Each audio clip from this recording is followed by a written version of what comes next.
भाई और बहनों, मातृशक्ति को नमन। चैनल 24+ न्यूज़ के खास विशेष मन लुभाने वाला, एक इंटरेस्ट क्रिएट करने वाला और एक चित्त के अंदर समाधि देने वाला और नई नई बातें बताने वाला, गूढ़ रहस्य बताने वाला, स्वास्थ्य के संबंधी, रोजगार के संबंधी, धर्म दर्शन के संबंधी, लाइफ स्टाइल के संबंधी, अच्छा जीवन बनाने के संबंधी और उसके बाद में पर्सनली डेवलपमेंट के संबंधी बातों को बताने वाला पुनरुत्थान कार्यक्रम में आप सभी का हार्दिक स्वागत है, अभिनंदन है, सत्कार है। पुनरुत्थान कार्यक्रम में हम प्रतिदिन नए नए विषयों के साथ में प्रवेश होते हैं और विषय बहुत गूढ़ होते हैं और हर विषय जीवन की कुछ न कुछ शिक्षा देता है। उसी क्रम के अंदर आज का हमारा बहुत ही सुंदर विषय है, अति भावुकता से बचें। भाई और बहनों, दर्शकगण, श्रोतागण, भावुकता किसे कहा जाता है? भावुकता का मतलब है सेंसिटिव होना। आदमी जो है भीतर के अंदर बहुत गंभीर हो जाना और व्यहित हो जाना और अंदर उसके रोम रोम के अंदर करुणा का सागर लहराना है, वो भावुकता कहलाती है। करुणाशील वह व्यक्ति होता है जिसकी आत्मा शुद्ध होती है, भीतर प्योरिटी होती है, वही करुणाशील हो सकता है। और देखिए, हमारी भारतीय संस्कृति में 4 तरह की बड़ी क्वालिटी की बातें आती है। एक तो होती है हमारी करुणा, एक होती है मुदिता, और एक होती प्रमोद भावना और एक मध्यस्थ भावना।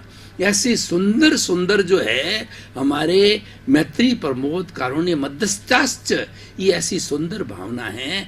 व्यक्ति अगर इन भावनाओं को जीवन में उतार लेता है तो उसका जीवन धन्य हो जाता है। उसी से जुड़ी हुई आज हमारा विषय, हमारा एपिसोड है, अति भावुकता से बचें। वो करुणा से जुड़ा हुआ है।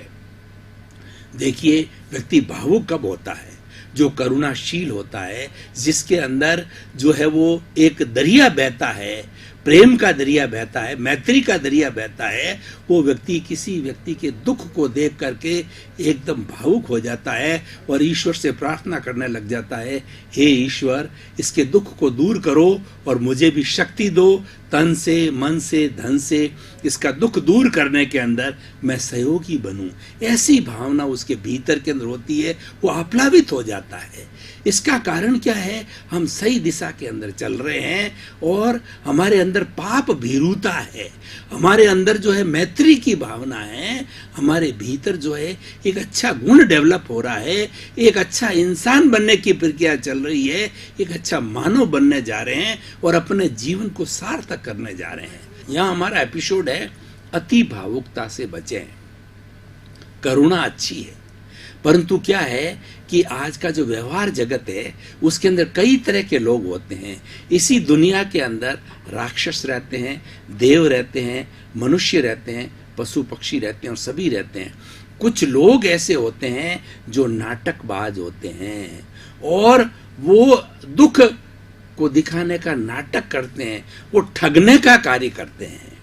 तो और वो इस तरीके से अभिनय करते हैं कि वास्तव के अंदर बहुत दुखी है। जैसे कि कोई व्यक्ति ऐसे ऐसे होशियार होते हैं, अंधे बन जाते हैं, अंधे बनने का नाटक करते हैं और अपने पैरों को बांध करके लंगड़े बनने का नाटक करते हैं, मूक बनने का नाटक करते हैं, बधिर बनने का नाटक करते हैं। और कई ऐसी युवतियां होती है जो छोटे छोटे बच्चों को ले आती है और वो गूंगी बन जाती है और लोगों से वो सहयोग मांगती है और ठगने का कार्य करता है। ऐसी बहुत सी अति भावुकताएं हो जाती है जो इंसान को छलना चाहती है। ऐसी हमारे जीवन के अंदर बहुत आती है। कई इस तरीके से लोग होते हैं जो बता देते हैं कि भाई साहब, मेरी जेब कट गई, मेरा घर पहुंचने के लिए पैसा नहीं है, रोटी खाने के लिए पैसा नहीं है। कई लोग कहते हैं कि मेरी बीवी जो हॉस्पिटल के अंदर बीमार है और मुझे उसका ट्रीटमेंट कराना है। नाना तरह की ऐसी बातें करते हैं और वो इतने होशियार होते हैं, इतने प्रोफेशनल होते हैं, इतने एक्सपर्ट होते हैं, आंखों के अंदर आंसू निकालते हैं और इतना एक्टिंग करते हैं कि जो रियलिटी के अंदर जिसको दुख होता है, तकलीफ होता है, उससे ज़्यादा वो नाटक करते हैं। तो ये हमारा जो आज का विषय कहते हैं कि ऐसे नाटकबाजों से बचना चाहिए। जो वास्तव के अंदर रियल जो कष्ट में है उसकी मदद जरूर करना चाहिए, परंतु ऐसे ठगने वाले लोग क्या करते हैं हमारे समाज के अंदर, वो हमारे से पैसा ऐंठ करके, हमारे से सहयोग करके उसका दुरुपयोग करते हैं। रात्रि के अंदर उस पैसे से जो है वो अय्यासी करते हैं, उस पैसे से जो है वो शराब पीते हैं और बुरे कार्य करते हैं। इसका मतलब क्या है, हमने अति भावुक होकर के उसके अभिनय को देख करके, उसकी नाटकबाजी को देख करके और हमने उसका सहयोग किया। इसका मतलब हम किसी भी गलत चीज़ का अनुमोदन कर रहे हैं, गलत चीज़ का सहयोग कर रहे हैं। इसीलिए ये आज का विषय रखा है कि अति भावुकता से बचें। और ऐसे हमारे रोजमर्रा का हमारे जीवन के सामने आती है, जब हम पब्लिक प्लेटफॉर्म के ऊपर होते हैं, ट्रेन में होते हैं, बस में होते हैं, सड़क पर होते हैं, कहीं पर होते हैं, तो वहाँ पर ऐसी नाटकबाजियाँ देखने को बहुत मिलती है। तो भाई और बहनों, दर्शक एंड श्रोतागण, मैं रियल सेंस के अंदर करुणा की बात करता हूँ तो दो मैं अपने भारत के अंदर जन्मे हुए धर्मों को कोट करना चाहूँगा कि भारतवर्ष में जन्म लेने वाले आज से 2500 साल पूर्व जैन धर्म का जन्म, वैसे तो ये सनातन धर्म है, लेकिन मैं इतना दूर आपको नहीं ले जाना चाहता हूँ, भगवान ऋषभ तक नहीं ले जाना चाहता हूँ। मैं भगवान महावीर की बात करता हूँ। भगवान महावीर वैशाली के राजकुमार थे, उनका बहुत बड़ा गणतंत्र था बिहार के अंदर, वैशाली के अंदर, और क्षत्रिय कुंड ग्राम के अंदर वहाँ जन्मे थे। और उसी तरीके से भगवान बुद्ध, जिनको कि बौद्ध गया के अंदर जो है उनको ज्ञान मिला, वो भी बिहार के रहने वाले थे, वो भी राजकुमार थे। इन दोनों की करुणा देखिए, करुणा से आप्लावित होकर के उन्होंने संयम मार्ग संन्यास को ग्रहण किया। मैं एक एक बताना चाहता हूँ। पहले भगवान महावीर ने देखा कि वैदिक धर्म के अंदर पशुओं की बलि दी जा रही है, बेचारे मूक पशु जो कि बोल नहीं सकते हैं और उनकी हत्या की जाती है, उनका छुरे से गर्दन काटा जाता है और उनकी बलि चढ़ाई जाती देवी के सामने, और ये कहा जाता है कि देवी खुश होती है, पशु बलि। तो वो मन के अंदर को बड़ी करुणा आई, क्योंकि भगवान महावीर बहुत शुद्ध आत्मा थे और आगे जाकर के वो तीर्थंकर बने और मुक्ति को प्राप्त किया। जो प्योर आत्मा होती है उसके भीतर ही किसी का दुख देख करके और करुणा जागृत होती है। दूसरा, उन्होंने दास प्रथा को देखा कि मनुष्यों को, स्त्रियों और पुरुषों को सरेआम चौराहे के ऊपर जिस तरह से भेड़ बकरी बेचे जाते हैं, उनकी बोली लगाई जाती थी और उनको बेचा जाता था, और जो खरीदता था बकायदा दास की तरह रखता था, उसके साथ बुरा बर्ताव करता था। जैसे कि पशु पक्षियों के साथ जो व्यवहार किया जाता है वैसा मनुष्य के साथ व्यवहार किया जाता था, क्योंकि उसको एक वस्तु समझा जाता था दास रूप के अंदर, और उनके साथ के अंदर इस तरीके से बुरा व्यवहार किया जाता था। उससे भगवान जो भगवान महावीर है वो बहुत ही चिंतित हुए और बहुत करुणा के अंदर डूब गए। तीसरी बात, स्त्री को धर्म करने का अधिकार नहीं था, स्त्री धार्मिक कार्यों में नहीं आ सकती। ऐसा माना जाता था कि स्त्री मोक्ष नहीं जा सकती और उसको धर्म करने का कोई अधिकार नहीं है, उसको मनुष्य के बराबर कोई अधिकार नहीं था इस तरह। और दूसरा, जातिवाद बहुत ज्यादा था। व्यक्ति कर्म से महान होता है, ये उन्होंने बताया। व्यक्ति जन्म से महान नहीं होता है, कर्म से महान होता है। ये भगवान महावीर ने बताया कि जरूरी नहीं है कि ब्राह्मण कुल के अंदर जन्म ले लिया और कुकृत्य करता है फिर वह पूजनीय रहता है, ये गलत है। एक शूद्र के घर में जन्म लेकर के अगर वो अच्छा कार्य करता है तो वो पूजनीय है, वंदनीय है, स्तुत्य है, यानी वो कर्म से महान होता है व्यक्ति, जाति से महान नहीं। इस तरीके की तकलीफें समाज के अंदर आ रही थी, उसके विरुद्ध उन्होंने क्रांति की और उन्होंने जैन धर्म का जो है प्रादुर्भाव किया और इन सब बातों का समावेश किया। और वह करुणा, उसकी धुरी में करुणा है। पूरे जैन धर्म में करुणा धुरी में है, मध्य में है, सेंटर में है, कि जो व्यवहार हमको अच्छा नहीं लगता है वो व्यवहार इस चराचर जगत के किसी भी प्राणी के साथ में नहीं किया जाना चाहिए। मनुष्य मात्र से नहीं, जितने भी जीवित प्राणी हैं, जितने भी लिविंग बीइंग हैं, जितने भी एनिमेट्स हैं, उनके साथ के अंदर दुर्व्यवहार नहीं किया जाना चाहिए। अब दूसरा एग्जाम्पल मैं कोट करना चाहता हूं कि भगवान बुद्ध ये भी राजकुमार थे। भगवान महावीर और भगवान बुद्ध में सिर्फ 250 वर्षों का अंतर था। पहले भगवान महावीर हुए, फिर भगवान बुद्ध हुए, और दोनों बिहार की धरती पर हुए। दोनों राजकुमार थे और बहुत बड़ा राजपाट था उन्होंने। तो उन्होंने किस तरीके से उनको दुख हुआ, उन्होंने सबसे पहले किसी बूढ़े आदमी को जाते हुए कुबड़ा, जिसका कि जो है वो कमर झुकी हुई थी, तो उन्होंने अपने सारथी को कहा कि ऐसा भी जीवन होता है कि उन्होंने कहा महाराज ये बुढ़ापा हर एक के लिए आता है। तो उन्होंने चिंतन किया कि कोई ऐसा शाश्वत सुख है कि बुढ़ापा आए ही नहीं, व्यक्ति की ऐसी स्थिति हो ही नहीं। तीसरा, कोई दूसरा सब यात्रा जा रही थी, तो सारथी से फिर पूछा कि ये क्या हुआ है कि भगवान ये जो है पहले जिंदा था, अब मर गया, अब इसकी लाश को ले जाया जा रहा है, शव यात्रा ले जा रही है। तो उनके मन के अंदर एक करुणा हुई कि क्या ऐसा एक शाश्वत धर्म है, ऐसी कोई चीज है जिससे कि मनुष्य शाश्वत सुख को प्राप्त करे।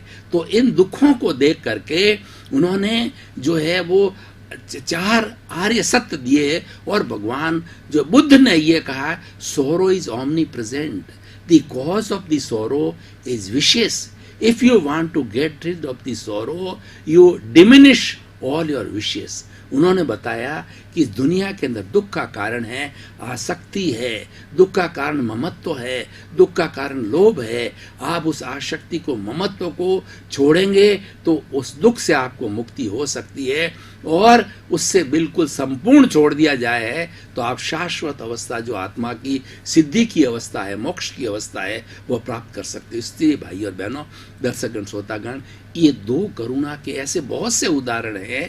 तो आज इस एपिसोड को जो है वर्तमान सिनेरियो से जोड़ते हैं कि आज हमारे समाज के अंदर, पूरे विश्व के अंदर असंवेदनशीलता बहुत ज्यादा फैल रही है।